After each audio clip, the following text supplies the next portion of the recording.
Hello, everyone.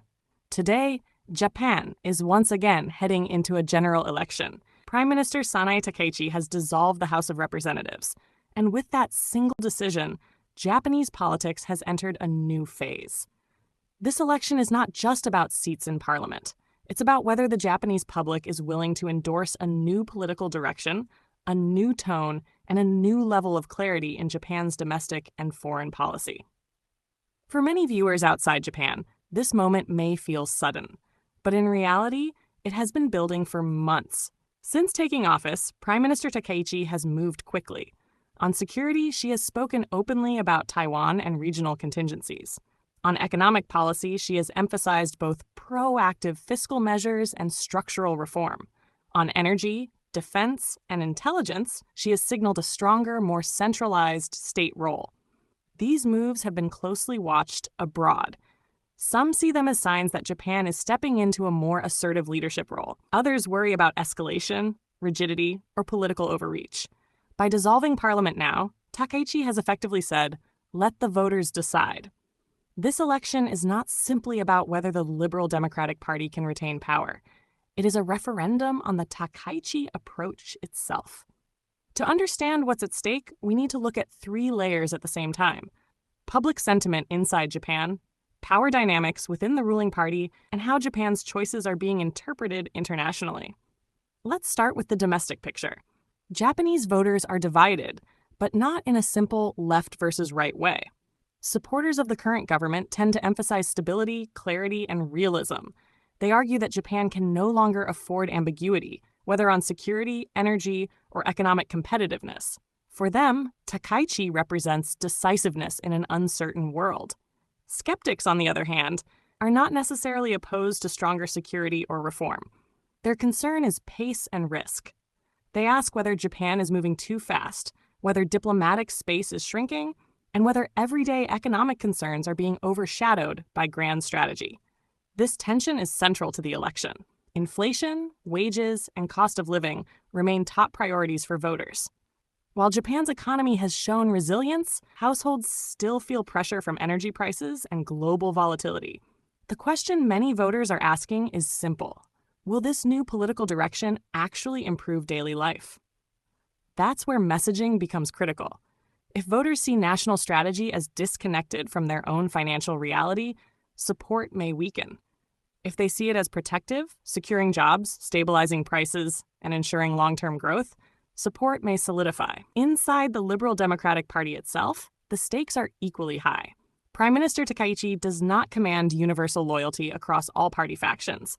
A strong electoral showing would strengthen her hand, silence internal critics, and allow her to push reforms more aggressively. A weak or narrow victory, however, could reopen factional tensions and constrain her ability to govern. In that sense, this election is also about leadership consolidation. Now, let's look at the opposition. From an international perspective, Japan's opposition landscape may appear fragmented, and that's largely accurate. There is no single, unified alternative vision being presented. Some parties criticize Takaichi's security stance as too confrontational. Others accept the strategic direction, but question execution and domestic trade-offs. This lack of a clear counter-narrative creates both opportunity and risk for the ruling party. On one hand, it reduces the chance of a dramatic power shift. On the other, it increases voter apathy and the possibility of protest voting. For overseas observers, this matters because election outcomes driven by low enthusiasm can be unstable. Now let's widen the lens and consider the international implications. Japan's allies, particularly the United States, are watching this election closely. A strong mandate for Takaichi would signal continuity in alliance policy and a willingness to shoulder greater responsibility in regional security. That would be welcomed in Washington, especially amid ongoing uncertainty in global geopolitics. At the same time, it could also mean higher expectations. A more assertive Japan is not just a beneficiary of alliances. It becomes a contributor with its own obligations and risks. China's perspective is more complex. From Beijing's point of view, Takaichi's rhetoric, especially regarding Taiwan, represents a departure from Japan's traditionally cautious language. Even if policies themselves remain measured, the tone matters. It shapes perceptions, domestic narratives, and diplomatic flexibility. If Takaichi wins decisively, China may interpret it as a signal that Japanese public opinion is shifting, not just elite opinion. That could harden positions in the short term, even if long-term engagement remains possible. However, it's important to emphasize this. A tougher posture does not automatically mean confrontation. It can also mean clearer boundaries. In some cases, clarity reduces miscalculation. In others, it raises stakes. Which outcome emerges will depend on how Japan follows words with policy and how all sides respond. For the global economy, the election outcome also carries weight. Japan remains a major economic anchor in Asia. Its fiscal policy, energy strategy, and supply chain decisions affect markets far beyond its borders. Investors are watching whether Japan can balance reform with stability and whether political momentum translates into predictable governance. A strong electoral mandate could reduce uncertainty and encourage investment. A weak or contested result could do the opposite.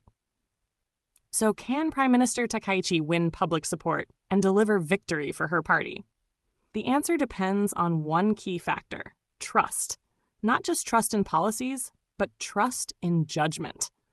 Voters are asking whether this leadership understands both the risks of action and the risks of inaction, whether it can navigate between assertiveness and restraint, whether it can protect national interests without isolating Japan internationally. This election is not about ideology alone. It's about confidence in direction. For international audiences, the takeaway is this: Japan is not simply reacting to global change. It is actively deciding how visible and how responsible it wants to be on the world stage. The outcome of this election will shape that choice. Whether Takaichi secures a strong mandate, a narrow victory, or faces unexpected resistance, the message will be heard far beyond Japan's borders. Japan is at a crossroads, not because it wants to be, but because the global environment demands it.